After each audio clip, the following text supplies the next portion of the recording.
Hey guys, welcome to the fourth episode of my road to 2000 FIDE. In this series, I'm going to analyze the games that I play for the Dutch and the Rotterdam chess federations, so the KNSB and the RSB. And I'm just going to explain the moves and my thought process during these games. These are games that I played last year. I am going to play new games this year, so there will be new episodes this season as well, in which I will probably get my first official FIDE rating, which I don't have at the moment of recording this yet.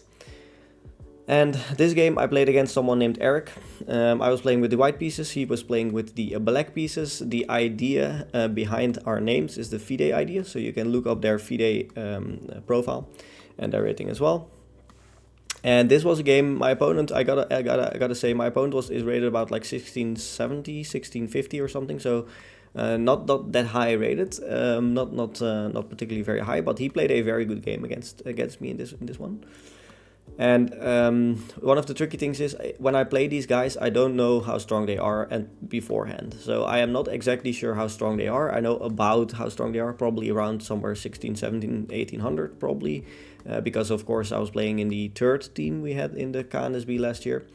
And that means it was probably around the 17, 1800 ballpark, something like that. And like I already mentioned before, the FIDE ratings are a lot lower than chess.com ELO. So if you have a FIDE rating of 1800, you could be a very strong player, which is very, very difficult to beat.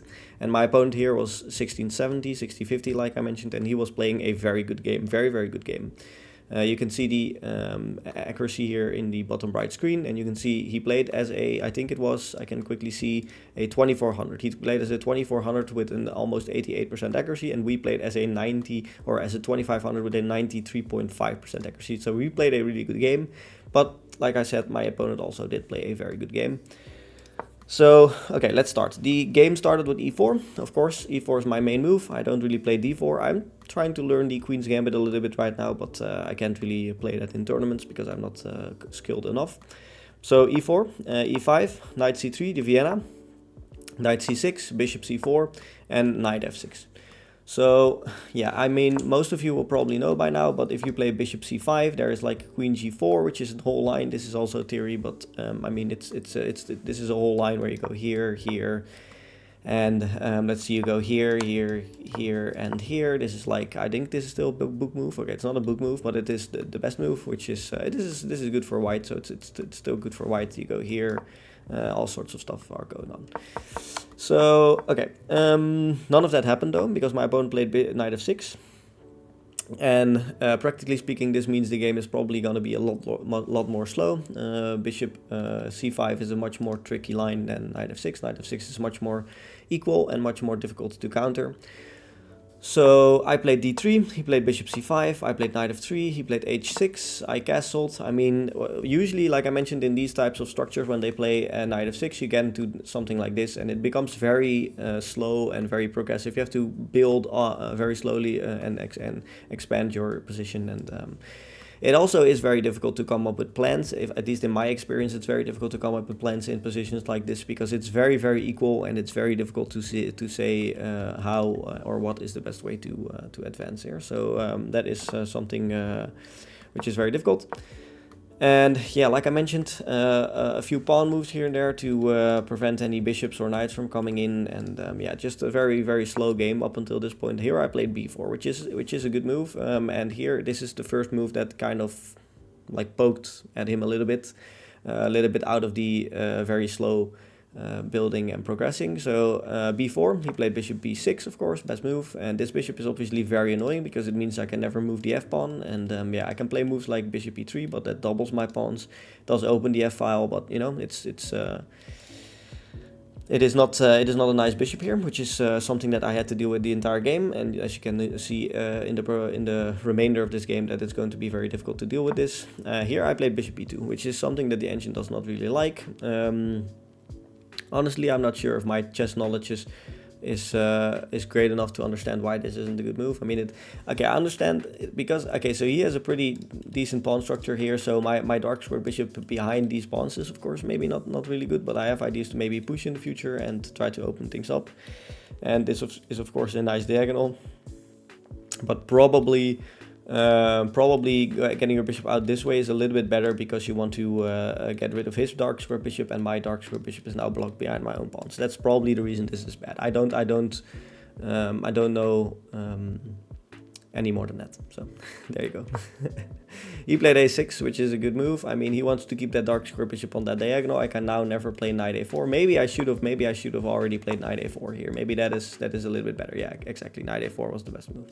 Yeah, actually, now that I look at it, I would probably, maybe, hopefully, if I play this position again, play knight a4 in a position like this instead of bishop b2. Bishop b2 is maybe the wrong idea. So, but as you can see, if you get at this level of chess, it really already comes down to moves like this. It really comes down to bishop b2 or knight a4 in the opening like this that can determine if you are going to go towards a good position or towards a bad position.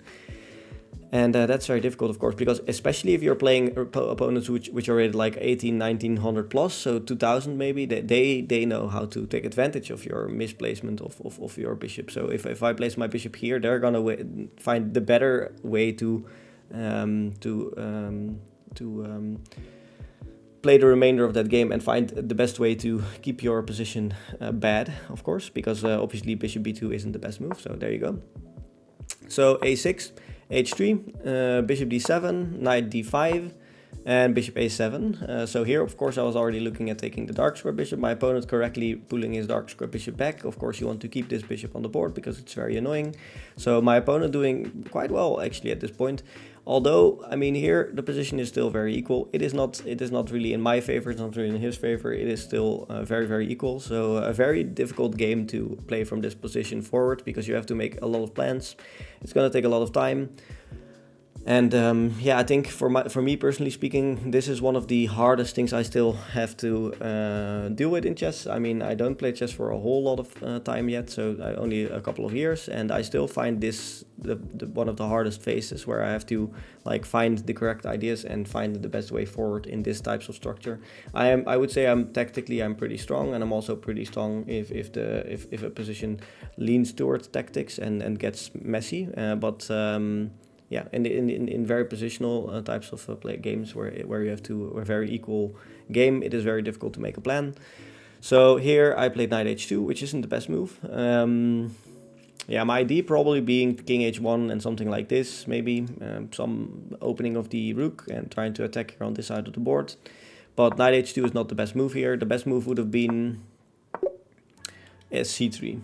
Which is, I mean, yeah, okay, maybe to not allow the knight in, and maybe some lines to prevent the bishop from ever looking at this diagonal.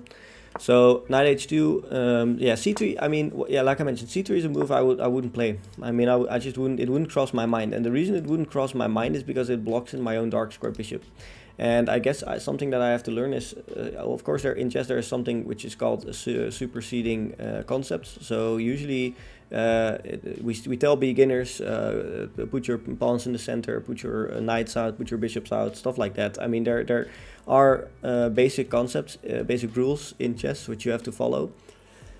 And superseding concepts usually means that there are even greater concepts or even greater lessons that supersede these principles, these opening principles. And in this case, playing c3 supersedes the concept of keeping your bishop open, because I mean you can argue that this bishop isn't really open anyways, and it forms a very strong pawn structure, and it disallows the knight from coming to d4. So there are still a lot of things for me to learn. And yeah, positionally speaking, a move like c3, like I mentioned, wouldn't cross my mind, but obviously that is something I should get better in. So knight h2, king h8, also not the best move. He should have played b5. Okay, yeah, makes sense. Putting my bishop under attack and maybe, yeah, I don't know, gaining some space on this side of the board. So king h8, king h1, very sophisticated. This is chess at the 700 levels, just moving your king both in the middle of the game. Yeah, I mean at this point I don't know how many minutes were passed. I can't really look back at how much time has been passed at this point. But I know that this game reached the so in the KNSB there is a rule where you have if you cross 40 moves you get 30 extra minutes. So I think the format of time is 90 minutes, I believe, or 75, but I think 90 minutes, so 1 hour and 30 minutes per player, and 30 seconds or 15 seconds per increment, so for every step. And if you reach move 40, you get extra 30 minutes. So I'm kind of sure that this game reached the 40 moves. So I can actually just see. Yeah, okay. So we reached the 40 moves. So there was at the end there we had an extra 30 minutes. So some more time to think about stuff. But yeah, probably at this point we were already down a significant amount of time, because obviously we were trying to figure out what are the best ideas, and yeah, it can take quite a while to do so. So, okay, so my opponent took here on d5, I took back with the bishop, and he played queen h4.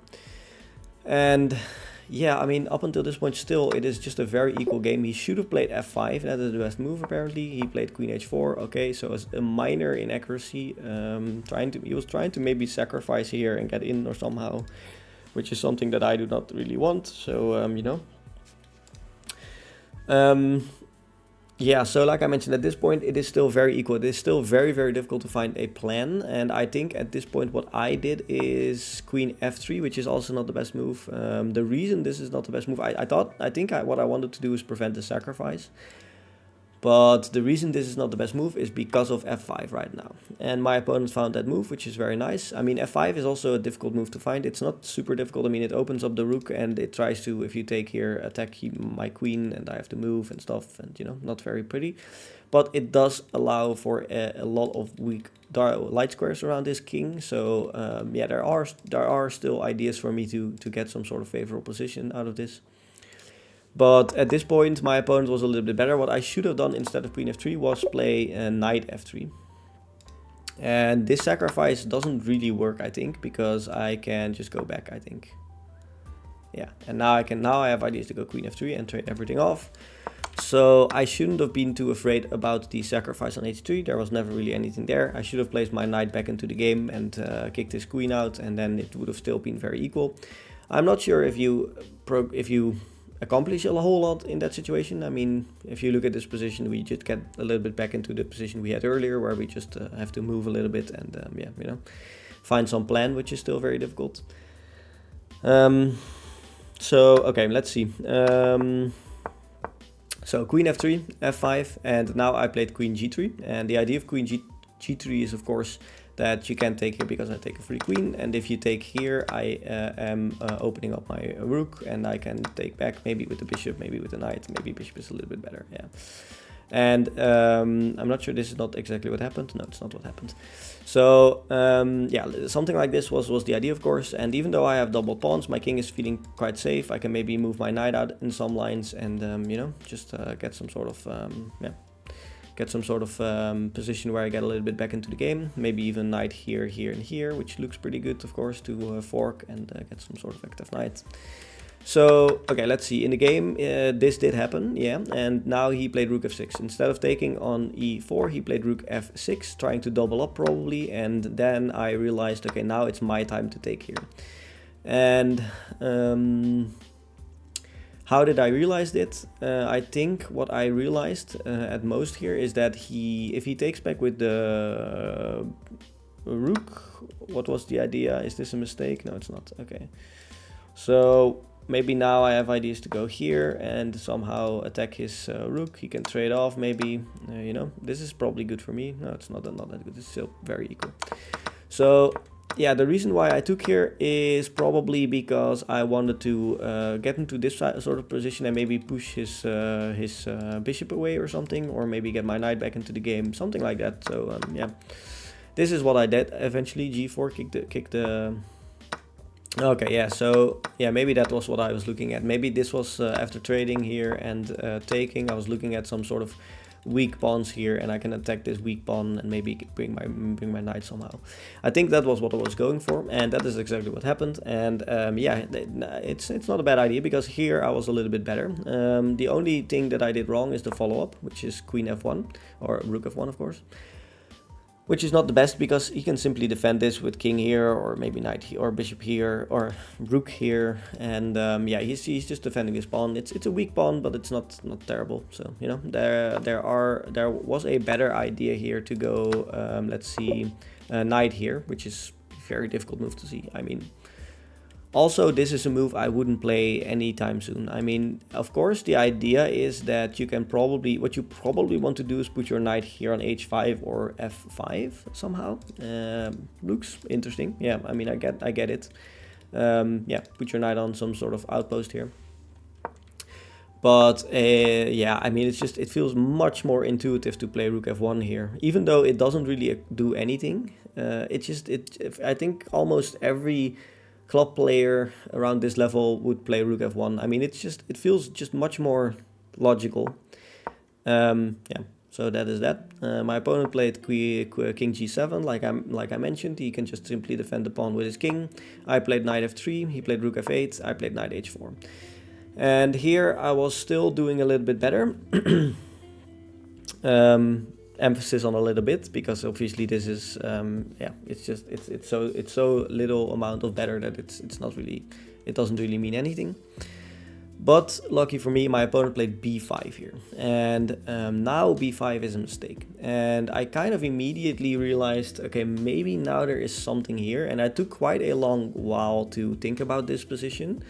And I'm very happy that I found the best continuation here. A pretty nice combination. 3 great moves in a row, and then a fourth great move in the 5th move of that sequence. So I found a very nice amount of great moves here.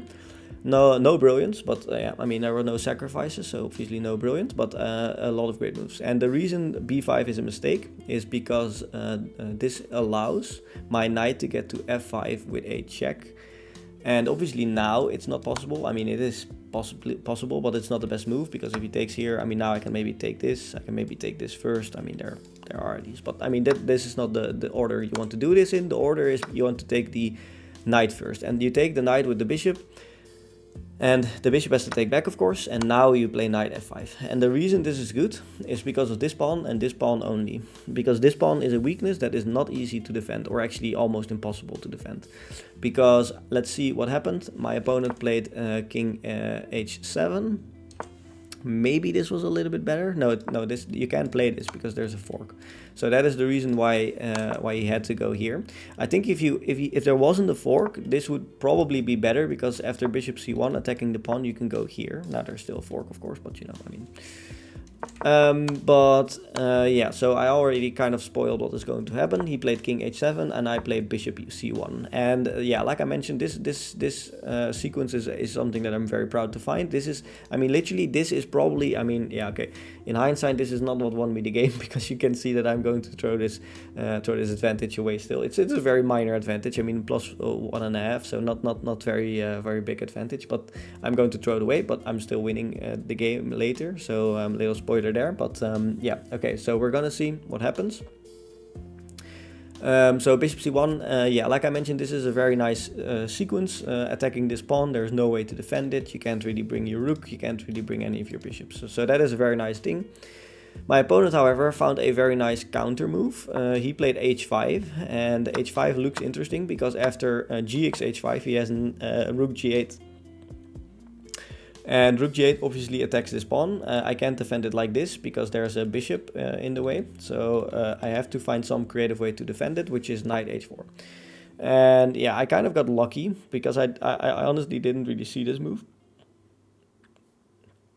I didn't really see this sequence. After taking, I didn't see rook g8 and knight h4, so I had to kind of improvise, and I'm happy that I had this move, because if I didn't have this move, I would have probably been in a lot of trouble.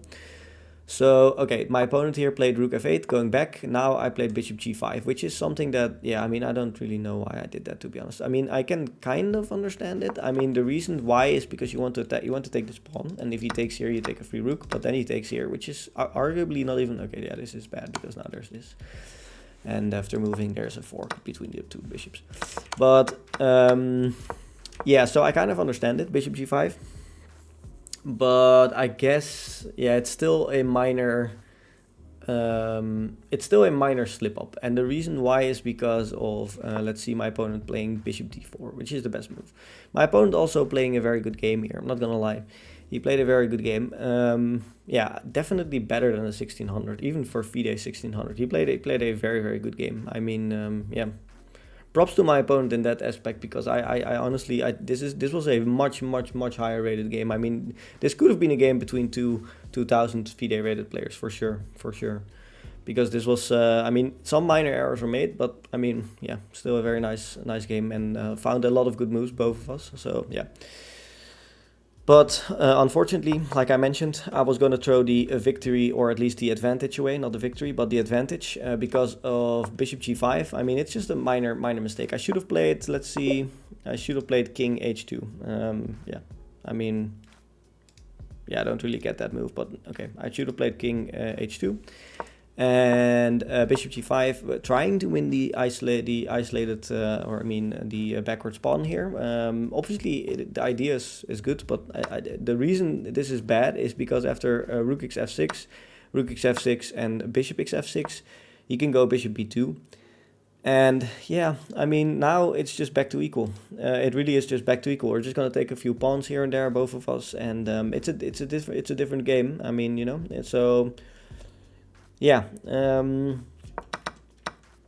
I guess a little note for myself. Even though you can win the pawn here, even though this sequence wins a pawn, it is not going to be enough. And the reason it's not going to be enough is because he also gets very active. His bishop gets active, and it's just, these pawns are just basically gone because there's no way to defend them. So I can take these pawns, but probably two of them, and he can take these two. The reason it's not good, it's because I mean. So let's look at the material count here. So even if I take a few pawns on this side of the board, the problem is these three pawns aren't really doing a whole lot, because my knight is pretty bad at this point. This pawn is probably going to be taken anyways. I can play maybe a move like this if I go king h2 and then bishop g4 or g4. But yeah, it's just yeah. I mean, positionally speaking, looking at the pawn structure, it is just not a very big advantage for white, even though you're up material. Yeah, it's not enough. So yeah, it's a little bit the same what I mentioned earlier. It's a little bit about superseding concepts, or at least realizing that even though you are up material, that is not going to always be better. So being up material isn't always necessarily going to win you games, which is something that I still fixate on a little bit too much. I fixate on winning this pawn a little bit too much, because it doesn't mean that winning a pawn automatically makes your position better, which is something that is very important to keep in mind. Very important to keep in mind. Don't get distracted. If you win a pawn, it doesn't automatically mean that your position is better. So a lot to learn still. Let's see how this game continued. He played bishop b2, I played bishop d8, and now it is almost completely equal. He took here, I played c3, a great move. Defending this pawn, and yeah, if I don't play c3 here, let's say I play this is much worse. This is much worse, because now he gets these two pawns that are going to roll down the board, and even though, okay, so I can't take this even because he's defending this with his bishop now. So yeah, a very important move, c3. If I didn't play that, I would have probably lost this game. So you know, that is very very nice to see that I found at least that move. And now bishop b2, bishop x c7, bishop x c3, bishop x d6. And exactly now I'm defending this pawn. And he doesn't get the two pawns, and I get 2 pawns. And now I'm still up 2 pawns. So yeah, I mean, like I mentioned, a very, very equal game still. A very difficult endgame also to figure this one out. It's just a very difficult endgame. And once again, I have to mention my opponent. Very well done. I mean, he played a very good game. Not gonna lie, he played a very good game. He didn't make a lot of mistakes. He played a very nice game. So king h6, knight g6, and knight g6 is a little tricky, of course, because it attacks this pawn. And if you take this, I'm going to probably just take this, and this is probably a favorable position for white. Yeah, precies. So this position would win for white. So you can't take back with the bishop here. You have to keep the bishop on the board, and then you have to probably find some way to I don't know, so get these pawns through, probably, maybe even this move. I don't know. This probably doesn't work. Yeah, okay. So you know, yeah, let's just look at the game, how it proceeded. He played e4, trying to counter attack my pawn, and yeah, get some more pawns off the board. I played knight f4, defending the h5 pawn, of course, and now he played a5, which is different than it was before. And yeah, once again, I mean, up until this point, how much can you really say about my opponent's play? I mean, he didn't really do anything wrong. I mean, he didn't. Okay, he did a few minor things wrong, but really a few minor things. I mean, really a few minor things. He did b5 is literally the only mistake I think he made in the entire game. So yeah, like I mentioned, a very nice game by my opponent. Yeah, so I took here, and he played b4, and now this is a minor mistake. It is not a minor mistake because of how I played it, but it is a minor mistake. Or I mean, I played knight e2, so it's not the worst move. But I thought my move was a little bit worse. But okay. So yeah, yeah, I'm still up a little bit here, 1.36. So yeah, b4 really the second mistake of my opponent. And yeah, here I went knight e2. Obviously, what I'm trying to do is, if he goes here, I can just take, which is obviously just very bad. So he can't really push the pawn anymore. And now I'm looking at taking, and going like bishop here to cover the promotion square. So maybe that is something that is in mind, and I can maybe push my own pawn or bring my king somehow. So I guess he really can't allow me to take his bishop. So that is what he didn't do. He played bishop d2. And really, honestly, here I kind of tried to trick my opponent. Honestly, that is literally the only thing what I was trying to do. Bishop f8 is the only reason I played bishop f8 is to try to trick my opponent. Bishop f8 is a minor inaccuracy. The reason is because he can probably just go here, I think. Yeah, so the reason is, okay, apparently this is the best move. Maybe is this better?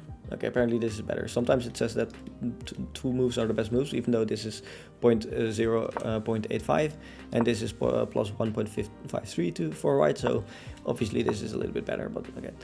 So yeah, like I mentioned, my opponent fell for the trap because my opponent took on h5 with his king, which is something you can't do. And honestly, it's a little bit of a shame because what I mentioned, he played a very good game. He played a very good game, and this game should have ended in a draw. He deserved a draw based on the performance. However, this just blunders a straight fork, and yeah, now that he goes away, I can just take here, and yeah, this is all over. I mean, you can't really stop the promotions anymore, because even if you go, I mean, I gotta stop this pawn as well. So you know, even if you go something like this, I mean, this is just over. Now I can take the pawn, and if you bring your king, I can maybe go here, block the bishop, and you know, this is just even if you get something like this on the board, this is just over, of course. So, you know, so yeah, I mean, yeah, a very interesting game, a very high-end game. If you can see, obviously you guys have the little analysis overview at the bottom right of the screen with the accuracies played by both players. I mean, we played as a 2500 and a 2400 according to chess.com. And that for two players who are, I wasn't rated at that time, I'm still not rated, but I wasn't rated, and he was like 1670. So yeah, this kind of gives a brief idea of how good even 1700 FIDE-rated players can be, and how difficult it is to get to 2000 FIDE. So that's going to be a very, very big challenge during this series, of course. But yeah, like I mentioned, a very nice game. Honestly, a shame that my opponent made the error there in the end, because he deserved a draw. But yeah, sometimes things don't always go your way. You have to even if you're in an end game like this, you have to be sharp and you have to prevent mistakes like this. But yeah, you know. So another win. So at this point, I had 1 loss, I think, and 3 wins in the in my first season playing for the KNSB. So very nice, yeah, I mean, very nice, and yeah, even the very tough games I managed to win somehow at the end, so not a bad result at all. Very happy at this point, of course, with my first season, and yeah, hopefully you guys like this as well. I'm gonna see you in the next episode. Bye.